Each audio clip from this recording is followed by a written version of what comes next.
Winning Combination Podcast. I'm KJ Pilcher alongside Wyatt Schultz and Dick Briggs, bringing you a little bit of a preview of the state tournament coming up, the crown jewel of the prep wrestling season. Everybody's heading down to Wells Fargo Arena. State duels on Wednesday, followed by the 3-day traditional tournament, and of course the Grand March and the finals, which is, as everybody that's watching this knows, one of the great spectacles in the entire sport, in the country as well. But boy, we're here. I mean, season's gone fast. yeah, Man. for sure. Over. So state duels on Wednesday. Kind of interesting as far as the Gazette area goes. This is the first time the Gazette area has not had a 3A team. Certainly in my 18, 19 years that I've been around covering wrestling. So a little bit different on the 3A field. But they still got a strong contingent. Southeast Polk, your number 1 seed, followed by Waverly Shellrock at the number 2, Fort Dodge the number 3, Bettendorf the number 4, North Scott number 5, kind of familiar foes there in the quarterfinals from the MAC. Then you got Waukee 6, Indianola 7, and West Des Moines Valley rounding out the field at 8. I know Fort Dodge and Waukee might be kind of interesting, same with Bettendorf, North Scott, but is this a 2-horse race? I think it is. I don't think, personally, I don't think any of the lesser seeded teams can beat the higher seeded in the top 4. Maybe, I don't know, but Even with North Scott Bettendorf, you don't think that's one that? not from what I saw this weekend. All right. Bettendorf was That's fair. solid. That's man. fair. So, but maybe that could happen. Yeah, and I actually looked up to see if they had wrestled this year, and them two hadn't wrestled this Really, year. that Yeah. surprises me. Well, it was listed in track, so I wonder if it wasn't a snow date that got canceled. Sure. Because it was Likely. listed, but no match. So I'm Okay. guessing it was a snow date. Gotcha. So they didn't meet. North Scott finished first in the tournament, with Bettendorf finishing third. So Yeah, and to answer your question, yes, I think it is a 2-dog race. yeah, After I that. do too. Yeah. So, just kind of glancing at it, do we have a repeat of last year? Or, can they turn the tables? They being Waverly Shellrock. I think they can. I do too. I think it's possible. Yep, I do too. Yep. Do you remember the McLaughlin group? Do you remember how that used to go? We're kind of dating ourselves a little bit, but he used to ask about a question, and they go around and open table, and his response would always be wrong. They're wrong. I think we're getting it wrong. Southeast Polk is going to come away with a With the win. win? Yep. Well, Sorry, Waverly Shellrock, but I've got my money on Southeast. but your question was, can they? So I think they can. I don't know if they will. Oh yeah, okay. Good point. Hey, All right. that was good. That was Wrong. All right. I don't know. Southeast Polk has reached the finals of 6 of the last seasons, and they've won 4 titles. They've had some good teams. Interestingly, I could kind of see this being similar to, last year, where one team wins the dual title, the other one wins the traditional title. Waverly Shellrock's definitely capable, but there's something about the Rams that I think I'm going to go with them on this one. They're always there. Yep. And it was 37-27 last year, so, it's Basically a match. yeah. Good finals. Yeah. Yeah. Yep. So probably the same thing goes. Do you think there's a chance Fort Dodge can get in there or Bettendorf? Any of those teams to keep it from being, a rematch from a year ago? I don't think so. I don't think so. Yeah, either. I mean they're both good teams for sure, but I don't think they have quite the balance, the numbers to knock off right. enough of them. Yeah. If anybody, Yeah, Bettendorf and Waukee would be the two to reach the semis. That would be my guess. Oh, But really? over Fort Dodge. yeah, Okay. Okay. for the depth. Gotcha. And Fort Dodge has got some great kids, but the team part, I guess, would be sure. And last year, those two teams faced off in the quarterfinals as well, Fort Dodge and Waukee. Fort Dodge won 32-30. So Match. Waukee was right, yeah.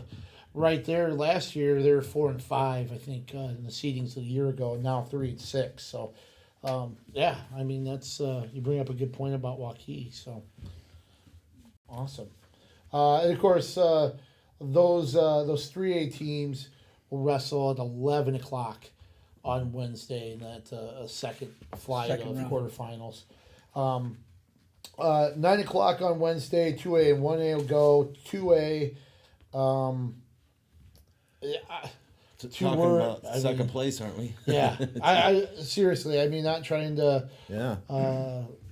downplay anybody else or whatever, but just West Delaware has been, But also, my opinion, that bottom half of the bracket Mm-hmm. to me is the most interesting half bracket of all three classes. right with Independence, Williamsburg, Sergeant Bluff, Luton. And in there. Winterset. Really? Yep. You're including Winterset in that too. Well, okay. I guess I'm talking about that half bracket. Sure. Yeah. Sure. Yeah, I think to me that's the most interesting. And Well, we already know Independence and Williamsburg, if they happen to make it to the semifinals, was it tied or 1 point? I think I Did it think go it to was a criteria? 1 point Indy victory, and then the very last match came down to the ultimate tiebreaker and was Oh, decided by that's a right. point. Wow. So, I mean, can't get much closer. No, exactly. and the other thing is like Williamsburg, number 3 seed, only qualified 2 kids for the state tournament, so that to me shows the balance of a dual team. And Sure. that can be an advantage in the dual tournament because now they're going, this is it. We don't, Right. We're ticked. We should have been there. We're going to, this is what we're wrestling for. So that could be an advantage, Right. if they work that angle. And I mean, obviously, And Sergeant Bluff, I think, has qualified 8, so they've got a little more. they're focusing on, Well, I don't know if they'll be focused more on that traditional, but I guess if you go by qualifiers, they may have a little more depth on the team than Williamsburg. Right. But that, of course, is paper. Williamsburg, you're mentioning the dual team. They seem like a prototypical dual team. They have 3 losses. They're 36-3. Guess who their 3 losses are to this year? Independence and West Delaware. That's 2. One more. Oh. Southeast Polk. they wrestled. Oh, They Southeast wrestled Polk? Southeast Polk up at the Bobcat Duels the first weekend or two of the season. It was early December. Didn't realize that. I forgot they So went up there this 36-3 with 3 quality, and of course we talked about how close that duel with Independence, who the number 2 seed is. Interestingly, Independence had to fight for their life to get into the state duels. That's Yeah. a team. Charles City. Right. They do have their spots where they're vulnerable. So I agree with you. I think that bottom half is kind of up for grabs Yeah, a little bit. I'm just almost anxious to see how that half plays out. Yeah, and it's interesting as much as I think West Delaware is a huge heavy favorite. One of the things somebody mentioned is probably the toughest matchup that they see could come from Davenport Assumption, and that Davenport Assumption actually matches up better than most teams with West Delaware. So that could be something, we've talked about this before on the show, that Davenport Assumption has progressively gotten better Yes, they have. throughout Right. the season. This is something that if they can get past Osage, West Delaware might have their hands full in that semifinals, depending on, how everybody wrestles. And they've had a history the last Yeah, that's right. of There've been finals some battles. Oh yeah, We just need Nick Georgian to yeah. show up. And was it Georgian and Voss that might have had? I can't remember. The matches. There were some Yeah. pretty good matches there in the past, and not necessarily a lot of love lost No. between them, maybe. Nope. So that'll be interesting to see. But it makes up for great wrestling and great for the fans. So, in your opinions, who do you see wrestling in the final at 6:30 on Wednesday night? In 2A, Yeah. You mean the other team? I would say Well, I mean, if You said on Wednesday. You said yeah, yeah. So I'm going to West Delaware, uh-huh. and then after that, oh boy, well it's got to be from the other side. So it's got to be oh boy, because I'm gonna say Williamsburg. I just think they just have that drive. They don't have as many in the tournament in the individual tournament. So I think they're gonna win. I'll go with the counterpart then. You going to Independence? No, Sergeant Bluff. You're going with the number 6. Sergeant Bluff's going to beat Sergeant Williamsburg and Independence. Yeah. Oh, okay. Okay. Or maybe. All right. We'll find out. Yeah, we definitely. I'm gonna go with Williamsburg, as well. I just Right. think the Womack's. Depth. I They're think their good. top 3 teams are the top 3 teams. And I just think, Independence is a little bit. I mean, seeing them wrestle against Charles City, there is, there are some spots where, they can be exploited a little bit. And I think Williamsburg, they're not, this is what they have. You've got Schropp and Grip that are wrestling in the tournament. This is it for the other others. 12. Right. That's just what I'm thinking. Yep. And So, that's making me feel like let's make the call. I'm wrong again. well, you've been on a good streak lately, Yeah. so yeah, you've been so getting them let right. It, let it play out. Yeah. Geez. So, Bail on yourself, yeah. yeah.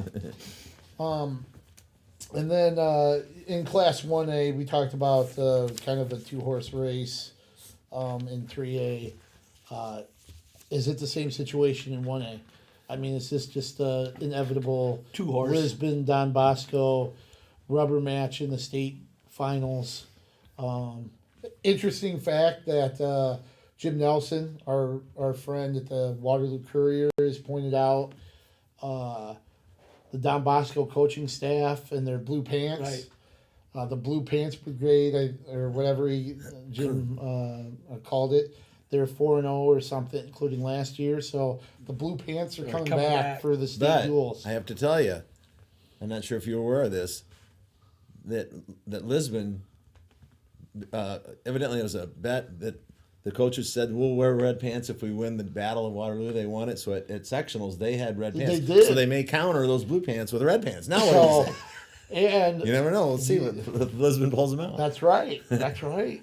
So, And I thought those looked really sharp. yeah. I thought they looked sharp on the coaches. So, wow, that would be something else. Yeah, well,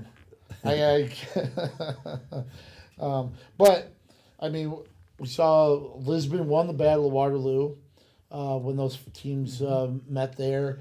Don Bosco answered at the end of January, winning the duel, moving some guys around. Is that a sign of Don Bosco can force some better matchups, or does it help Lisbon seeing what that strategy could do, and now Lisbon has a chance to plant, hey, we'll do this. If they counter them, this is what we're going to go to. Does that help them seeing that? does Lisbon have the guys to move around? I was just going to say, do they have the depth?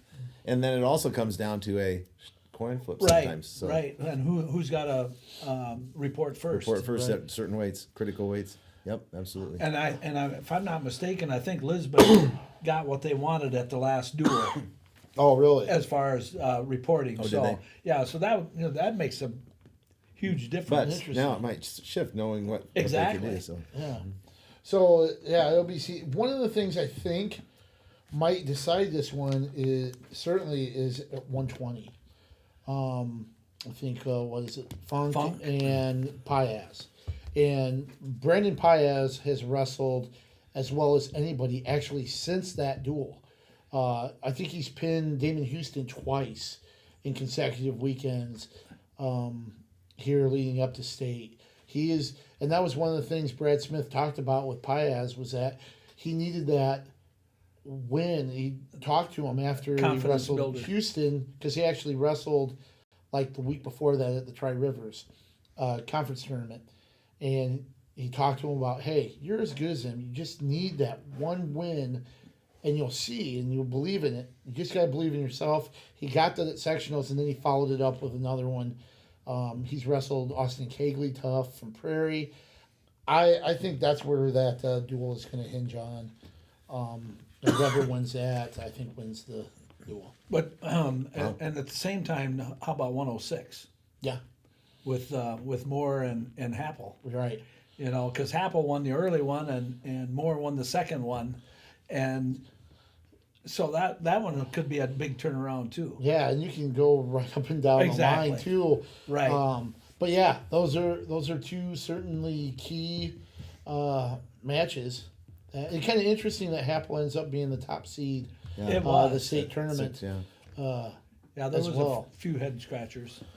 So do you have a prediction between For the duels. for the So the interesting thing is they could wrestle in the duels, and it could turn. It could the result could be, different than they could, than wrestling in the individual tournament could reverse it. So right? I don't know.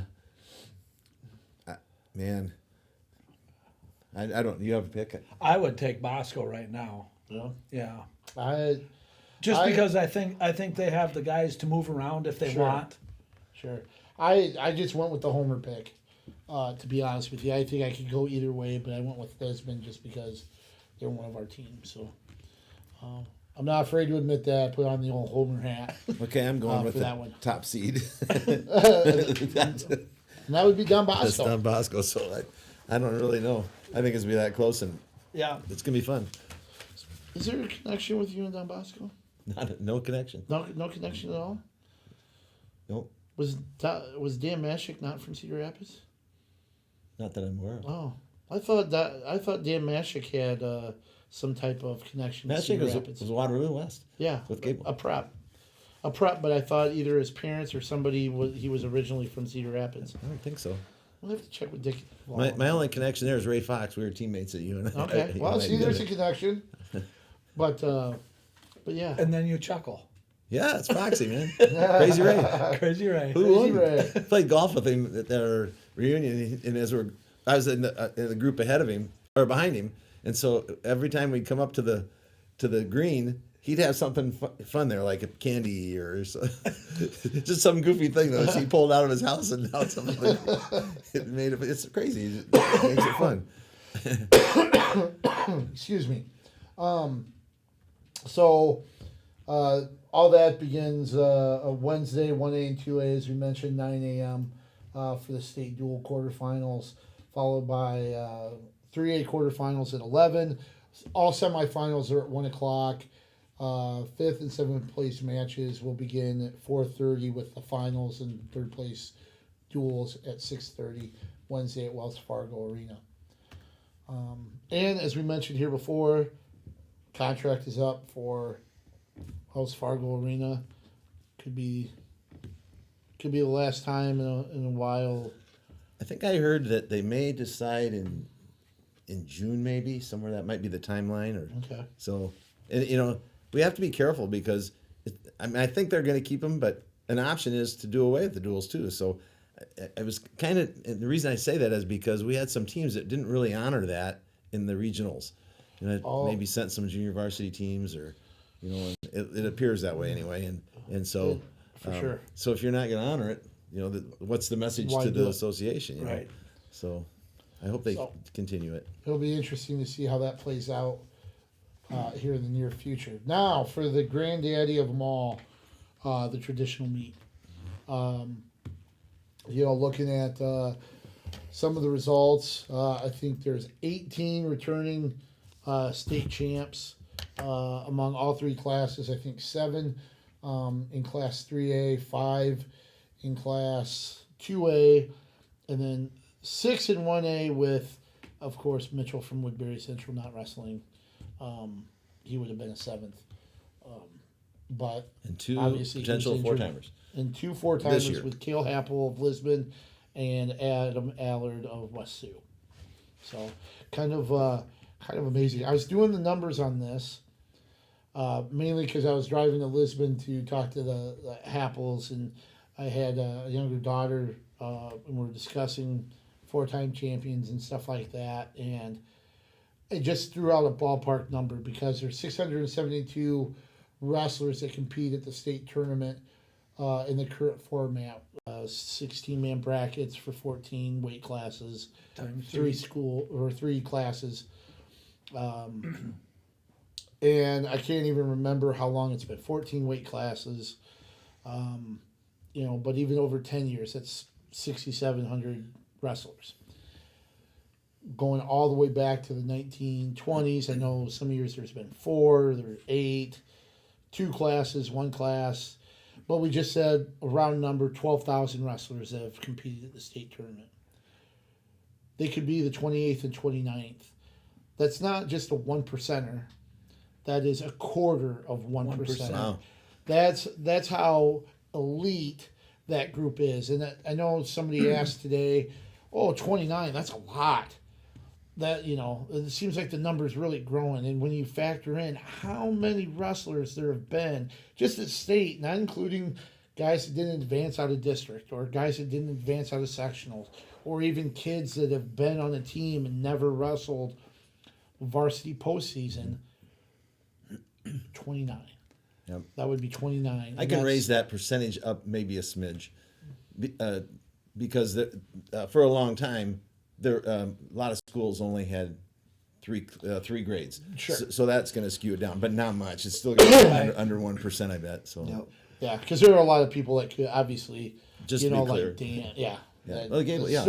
Dan Gable was one of them. And me. Yeah. Right. You. Yeah. Couldn't compete as a freshman. How about were freshmen eligible? Shoot, I Oh, couldn't, yeah. I couldn't hardly I'm nowhere compete. near as old as you guys.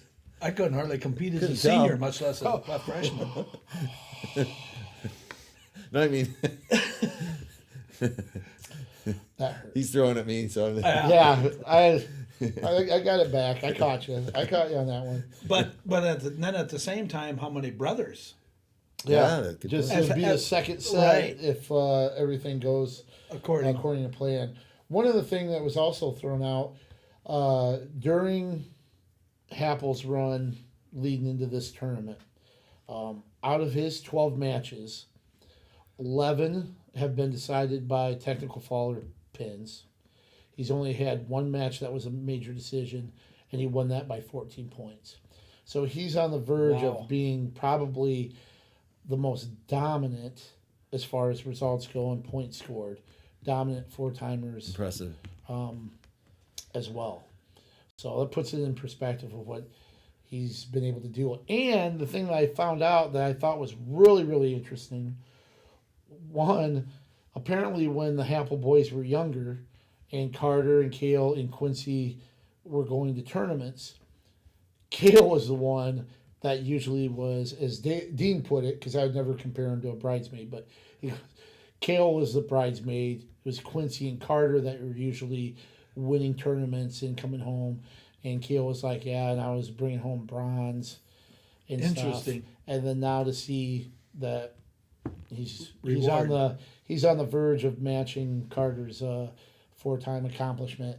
And they're given the if you count Dean's 3 titles, obviously that would give them 11. But even if Quincy can add to that total, the Gibbons brothers 10 titles, something that I never thought you'd see crumble, but they could surpass What's that your as well. What's your when you put together at the end in your newspaper the team that has all classes all together, and then you have your our best of the best. the best of the best, and then you have your captain, is it? Captains. Your captains. Right. Well, so you can have two. Or captain. Yeah. Yeah. So it's possible to have two. I was just Oh, going yeah. to say if you happen to have two. Well, it's kind of hard. four-timers, How do you eliminate? One 4-timer. Well, yeah. That's what I was getting at right there.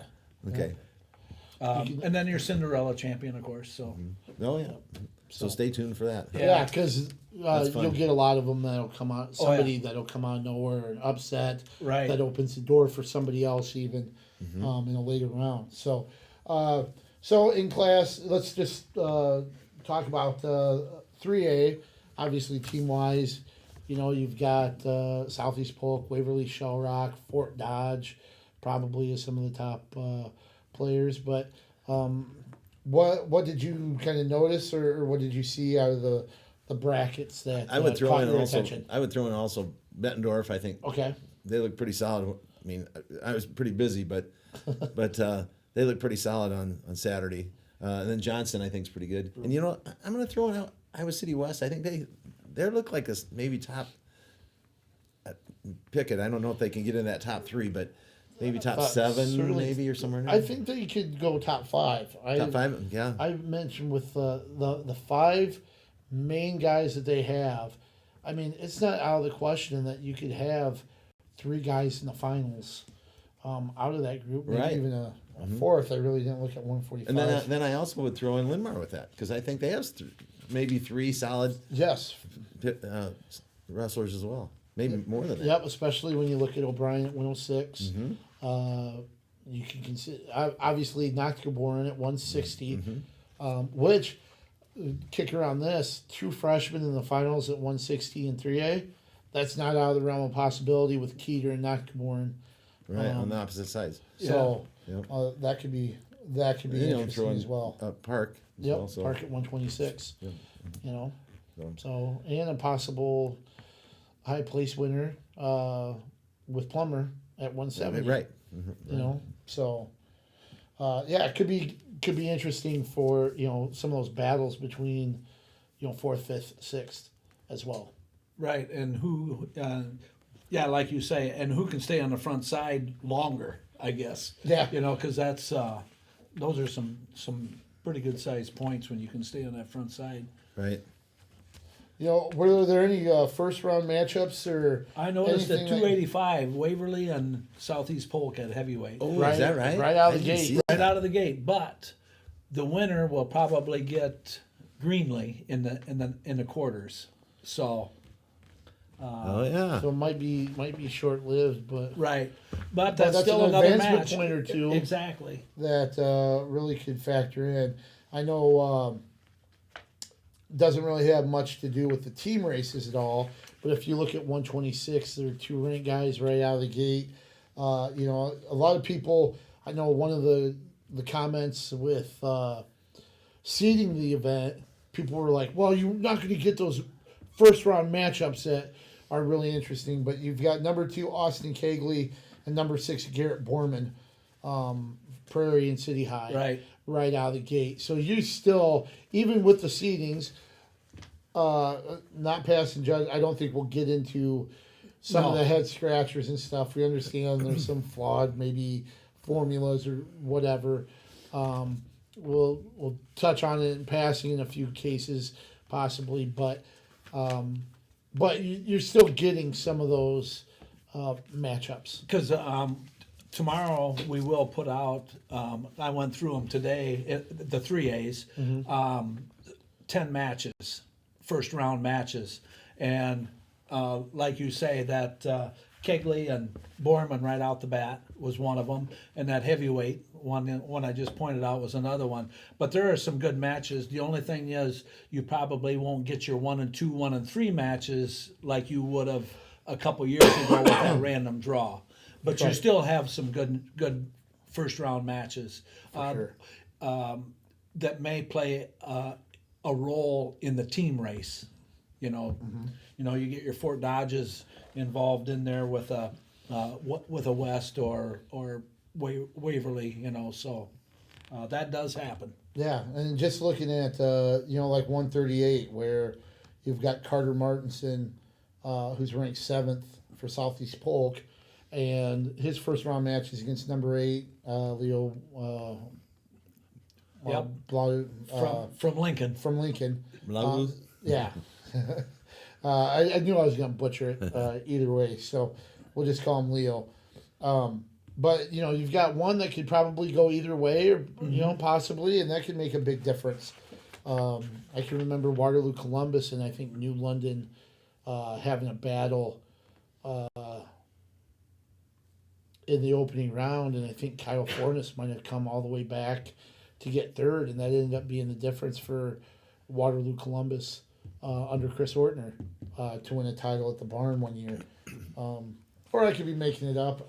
Who knows? No, because that was about the same time as Eggers, wasn't it, out of MFL? Yeah. Yep. Travis Eggers Right. winning the title there.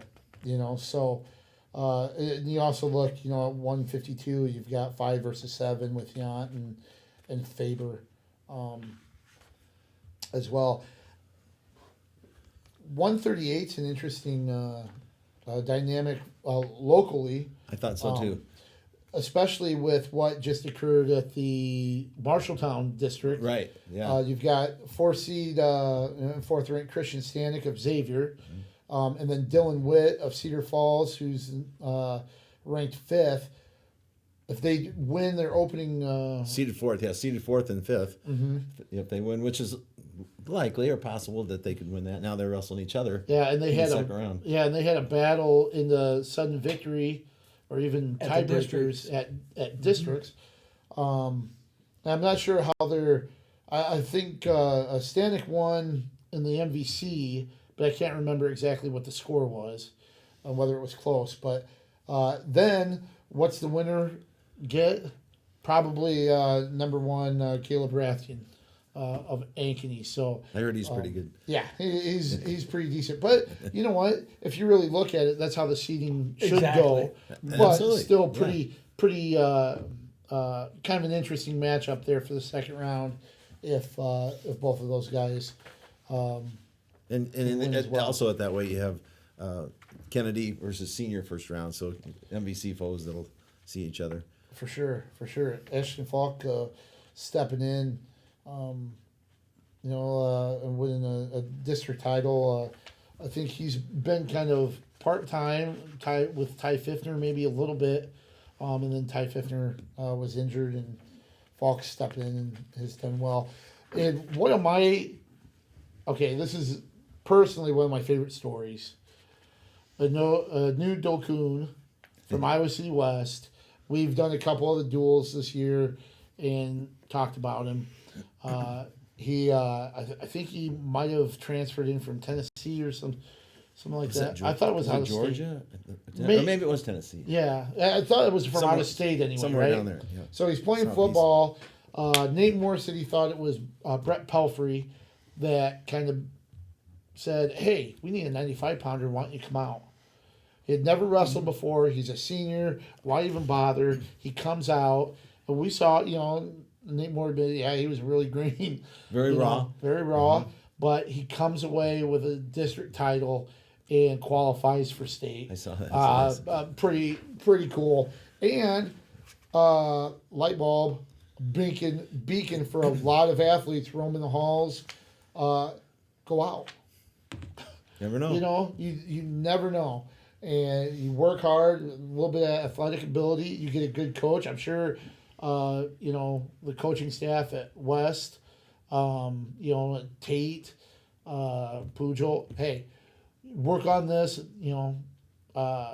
Do these 1, 2, 3 things. Don't have to throw the whole book at them. Mm-hmm. Do these 3 things really, really well, and it'll be good enough. Mm-hmm. And I know he's like 13, 17, but hey, he's going to wrestle at the state meet, Exactly. which I think is pretty cool.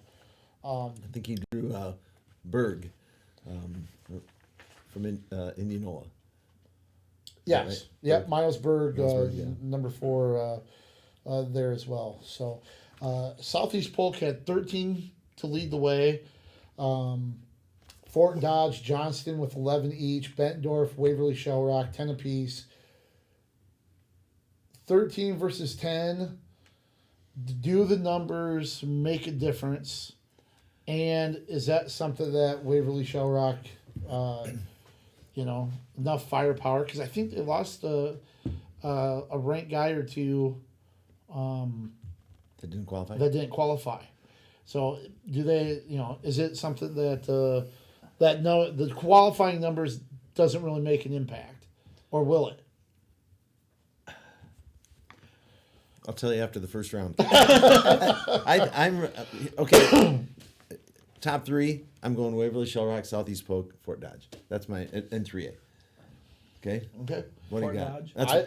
That's I went Southeast Polk, Waverly, Shell Rock, Fort Dodge, but I almost have a feeling of flipping the top two if I went that way in duels. For some reason, I just got a feeling one's going to win. They're going to split those two team titles.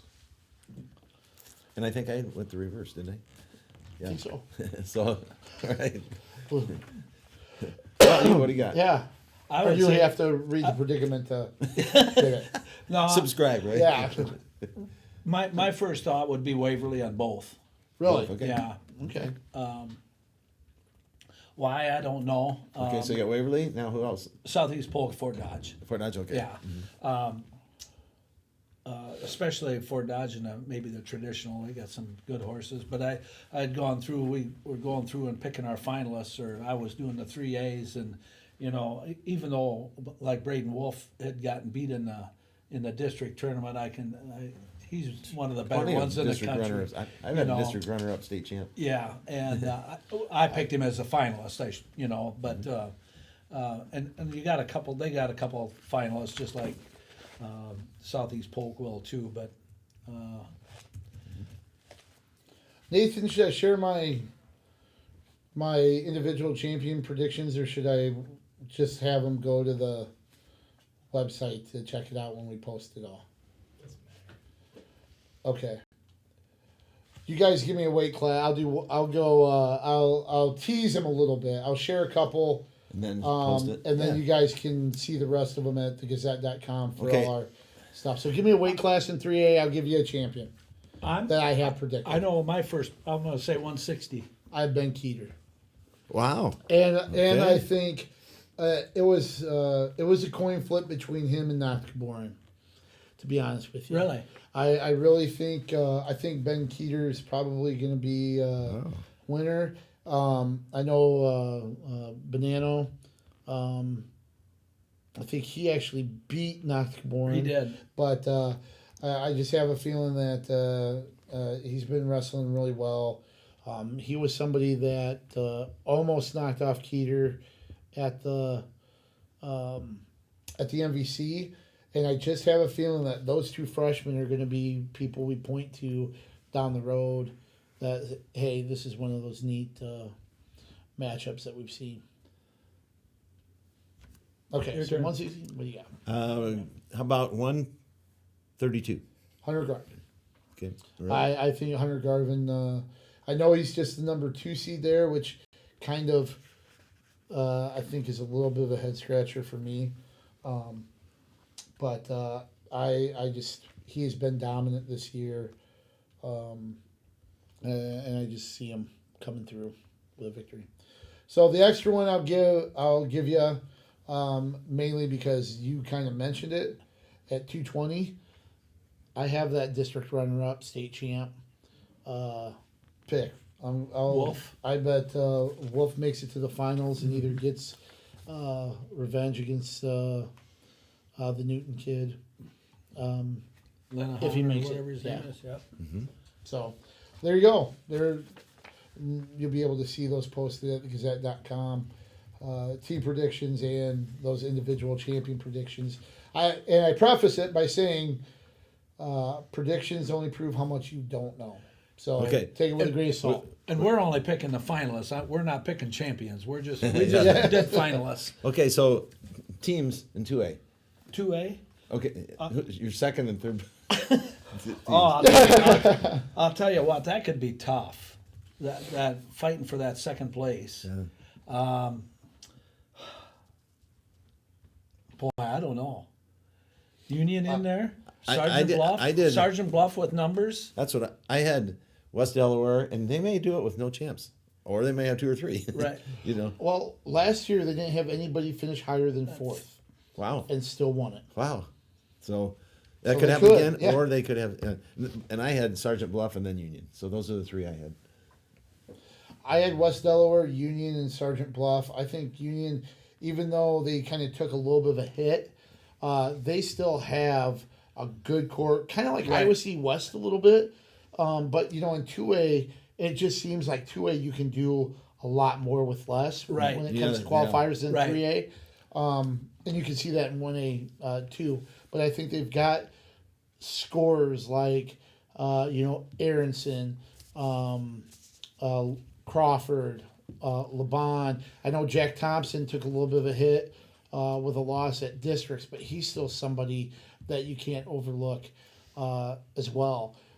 So Stone Schmitz is in there too. That I think each one of those guys can score a lot of points, and I think that might be the difference between second and third. Okay, do we get a teaser on 2A? Sure. Do you have? I'm gonna ask 145. Do you have him repeating? I do have him repeating. I do have Hayden Taylor, and if I I remember think it's a tough right, weight class. yeah, and actually, that was one of the things where I thought the semifinal winner between It's Thompson. Taylor and Thompson. Yeah. But that's you Assuming can't they count get out there. Jack West either. Right. He's in there. I know Thompson. I think maybe he had some back injuries, and stuff. But the top half of that bracket is really loaded. So it could be West in there, but I just think Hayden Taylor comes away with a victory, and it'll be interesting to see who comes out of that bottom half, because we've seen, the top 2 ranked kids down there are Jaden Payton of West Delaware, Jackson Rolfs of Decorah. Rolfs won the first 2 meetings between the two.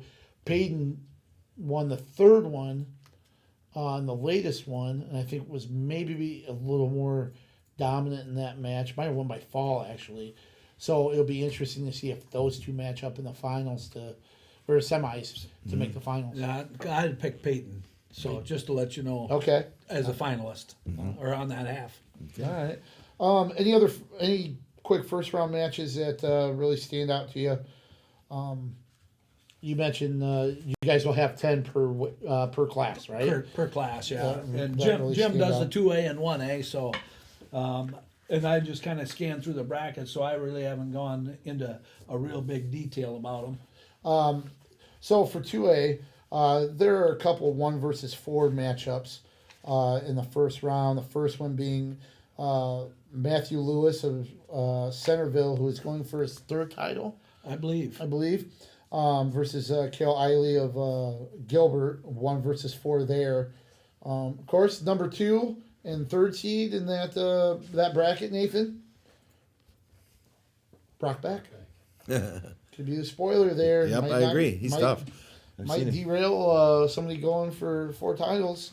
Mm-hmm. And then at 195, you've got the same kind of situation with Wyatt Volker of West Delaware versus Sam Chapman of Crestwood. But Volker's a man among boys, I think. I don't think that really is going to matter too much.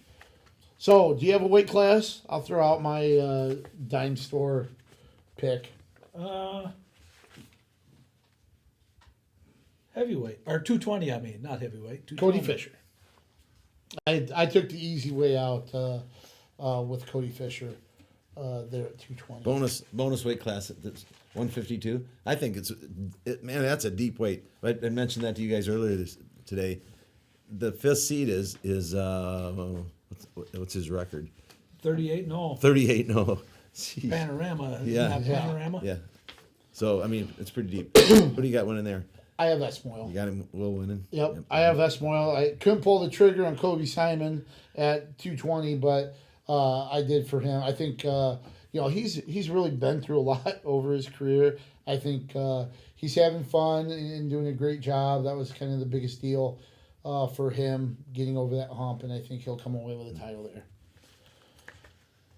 So in Class 1A, again, you've got Lisbon and Don Bosco. Any chance somebody like West Sioux or Underwood keeps this from being those two throughout? I don't think so, but I think so. but I also think that between the Underwood and West Sioux, it'll be a great race for 3rd. I agree with you fully.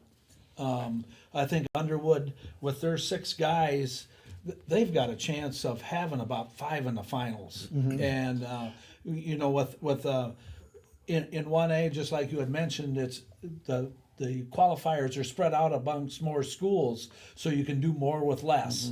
And I just think that Underwood will be right in there. I just don't think they can overcome that 1st and 2nd. Right. The top qualifiers are Don Bosco with 10, Lisbon with 8, West Sioux with 8, and then you got Logan, New London, Underwood, West Hancock with 6. West Hancock's kind of intriguing, kind of looking at some of the guys, especially in the upper weights that they have. I don't think they're going to crack that top 3, but there's certainly a team that could be in the top 5. They could be right behind there. Okay, so you guys both ducked the issue. Who kept winning it? Who's it going to be? I would say Bosco. Really? Yeah. So you got Bosco, Lisbon, and then I have Lisbon. and then you said you think Underwood? As third? Yeah. Yeah, I think Underwood Okay. would. Yeah, I have Lisbon, Don Bosco, Underwood for my top 3. And Yeah, this but is, he's a homer. I am. And He did admit listen, that. Yeah, he did. listen. I could see that it's not out of the realm of possibility that Lisbon could have 4 or 5 champs. I really see that. They took a little bit of a hit with the fact that like Baltus isn't going through. Don Bosco's 10. Those are all 10 guys could be on the award stand. So it's going to be whether Lisbon can get enough of those chances. I think Paez has a chance to win it. Obviously, you've got Avila, Happel, Cole Clark, Hauk as 1 or 2 seeds that could win it. But then you got Quincy Happel at 106, even though I have Gable Porter winning that bracket. He has a chance. Paez has a chance. I think when I went through and picked my finalists, I think I ended up with 5 Lisbon and 5 Bosco in the finals. Really? Yeah. Yeah. See, it's going to be pretty. That my pick. I came in with Bosco 1, Lisbon 2, and West Sioux 3. And I changed it. And then my comment was Lisbon will have more champs, but may not have the numbers with the Don Bosco. But I've changed it since I've been. So that's how We're close. It's gonna be fun Yeah. watching that.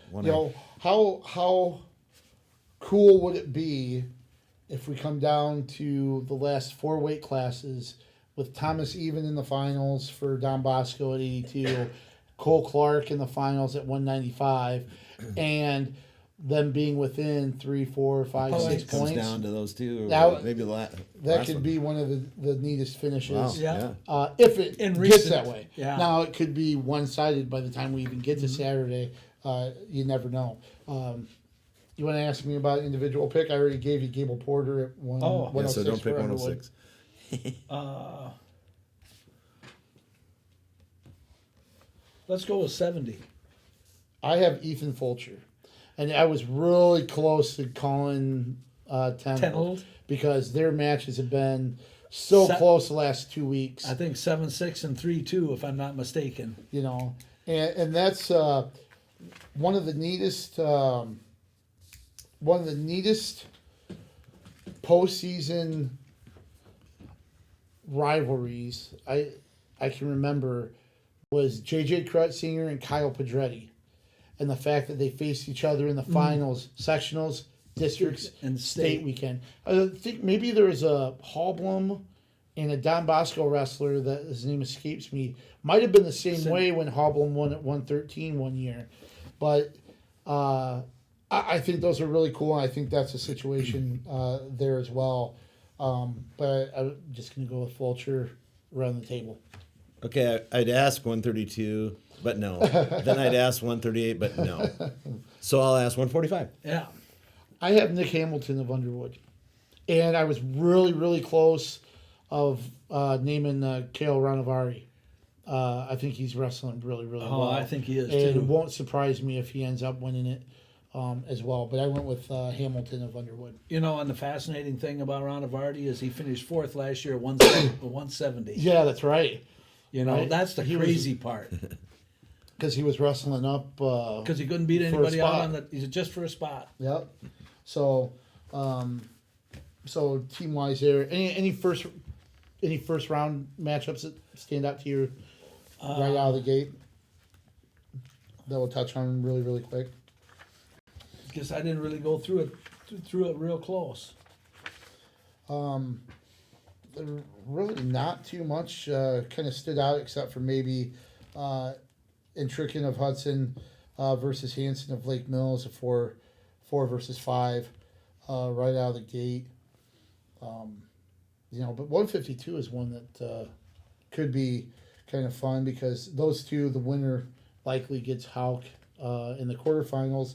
And then you've got Briar Rice of Loma down on the bottom half. That whoever makes the finals in the top half, assuming it's Hauk, that should be a pretty good battle there on Sunday night. Yep. Or Saturday night, sorry. So we'll just very quickly, because we're on a time crunch, we're already just a few minutes over. But this weekend, Iowa disposed of Minnesota quickly. Probably the biggest thing, Max Murin back in the lineup, DeSanto back in the lineup. Right. Both of them won. Murin kind of a little bit more of a quality win there as well. He looked good. Mm-hmm. That was a good match. Good to see him coming back like that.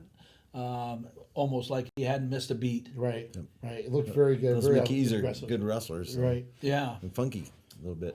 And DeSanto took care of business. He was his feisty old self at the end of that one, but that's for another time. Iowa State, UNI. We knew it was going to be a close one. Went right down to heavyweight. And Gannon Gremmel came through with a victory. Some interesting victories there. Thompson with a win over Dagan. Well, started 25 with with the pin. We mentioned that was one that could be a decision. Yeah, we did. Or it could be 6 for UNI and end up being 6. And this I didn't know until yesterday, but I think Thompson is 5-0 against Dagan. Really? Is that right? Yeah. I did not realize I that. didn't know that either. Especially until, with the contrast of styles that they kind of and have. the length. Yeah. What Dagan's, how big and tall he is. It's good to see Thompson get one of those close matches at the end in the sudden victory. So, I mean, that was good to see that. And any argument that the big one outside of heavyweight with Gremmel winning 4-0, I think it was, 174. Oh, yeah. That was Cole Bray getting the 7-6 Well, that win. was a duel. the pin at 25, and then Thompson's win set him up, and then that was what brought him back into it really. So, and then also at heavyweight, that was a reversal from last year. Really? Isley won that match 3-1 in sudden victory, I believe, last year. So, so that was Grummel's been wrestling great ever since the Southern Scuffle. Really. Right. So. Yeah. So, Yeah, but that with Colbray getting that takedown, I think with 30 seconds left in the match, and then riding him out. Yeah. And we've seen him struggle a little bit, but maybe now this means he's got everything kind of ironed out. Maybe that dresser micromanaging is taking effect. Well, and they had that short turnaround from West Virginia to the UNI weigh-in and meet. Was it 2:00 anyway? Right. And that was designed evidently, or at least he embraced it as this is a tournament sort of a weigh-in back to back. For I didn't Big even 12s and consider nationals. that, but that's I didn't either. Yeah. And Dresser had mentioned that, so it made sense. And of course, the other biggie. It's okay if you want to step out for this one, but congratulations to T.J. Miller and Loris Two Hawks with a victory. Friday night at Waverly, snapped Wartburg's streak of 220 straight dual wins in the American Rivers Conference and Iowa Conference, dating back all the way. I believe the streak started December 1st, 1994 against Luther. And Loris came away, was it 1917. Okay. It came down to bonus points. Mm-hmm. So I would say this because I've been on that side of it, the Laura side of it, with the prairie string. Remember, they had a string of like 100 and some, and we broke that. And I said to myself, and I said it to other people, not a lot, but I said, a little bit of me is sad that happened because that was what drew people into our gym, and I mean those gyms were packed. And they were sold out on Monday. They'd start ticket sales on Monday at 8 a.m. and by noon they'd be sold out. And once that string of theirs was broken, happy to do it. But once it was done, the luster was a little bit off, So hopefully that this stays a strong rivalry. And that was a great crowd. It was great. It was full, yeah. Yep. And they were noisy, weren't they? It was about the same size as Augsburg, but I actually think it was bigger. yeah. I almost think it was bigger than Augsburg, but way noisier. So right. So anyway, some of the things that happened, you had some lower ranked kids, not much lower, be it a little bit higher ranked kids on both sides. It came down to a pin was the difference. Is that 57, right? Mm-hmm. Yeah, and then Loris did win 6. I think 6-4 was it, or was it 5-5? I think it was Must have 5 been and 5. yeah. And so there's a lot of things that went on there. I don't know what the time we have, but obviously it came down to that. Well, 141, Loris got a big win from Clinton Lembeck. Huge. Which I called, by the way. I just want to make I called it. However, at 49, We didn't know it was going to be there. 49 was the one that I didn't call. Rathbun falling in sudden victory, right? Right. And that's a big factor as well. Forsyth winning But for Wartburg. the kid that Rathbun wrestled hasn't started wrestling. I mean, his first match was February 1st. Really? Yeah. He's Yeah, I like wasn't he's aware of 5-0 or something. So who is it? We didn't even know this guy. Right. So So kind of interesting. The one thing I thought too, sometimes there's those no moments when I think it was Woods the 97 pounder. heavyweight. Patron. Oh yeah, Woods. or- Yeah, sorry. Yeah. 97. Yep. When he that first moment when he kind of got in that little extended over under, I was like, oh no, don't, this could end now. And sure About enough, did. he threw him to his back, and but credit Woods for fighting off, because boy, he was Yep. tight and had a long period left Right. in front of him, and he fought off, and I think he still got the major. 14-0. He got 6 14-0. 6 on that, and then he got 6 at the end. the end. And so that was The 12. 12 of the 16, 14. 14 right Yeah, there. So, so- but basically it was over. Once he went to his back, that was pretty much the meat. Yeah. Because that was the one opportunity. And then heavyweight, they got a nice win over Brandon over, right? Yep. Yep. As well. So I think both teams are off until regionals in Dubuque, not this weekend, but the following weekend. Yeah. So Five Flag Center, if you want to go to there. We were about 12 minutes long. Any parting shots? High school state tournament. I'm looking forward to the week. It's going to be a busy week, and I'm sure it will be for you too. Mm-hmm. But which is maybe the downside, I guess, if there is a downside, Yeah. because you just don't get much sleep. Yeah, you're running around. You don't really get soak it in as much as No. cover when you're covering it and running around chasing after. Because Yeah, so- I don't know about you, but for me, it runs about 5 in the morning till about 11 at night every day for a week. Nothing runs at 5 in the morning for me, but maybe an hour or two after that. More like 6 or 7 for me. 7, 6 or 7, yeah. But 6 Hey, sounds better. than good 7. luck to the wrestlers and Yeah. and the families. Have fun and just embrace it, regardless of the results. Have fun with it. yep. All the coverage at thepredicament.com. So follow along there. Follow at The predicament _IA IA on Twitter. on Yep. Twitter. We'll have video stories and everything at thegazette.com. You can follow me at KJ Pilcher. Myself, Ben Visser, even Nathan Ford might be down there as well. So follow along and make sure you get to the Wells Fargo to enjoy some great wrestling. All right. That sounds good. Well, send us out, and we'll see you next Monday recapping state finals. As always, let's keep wrestling on the move.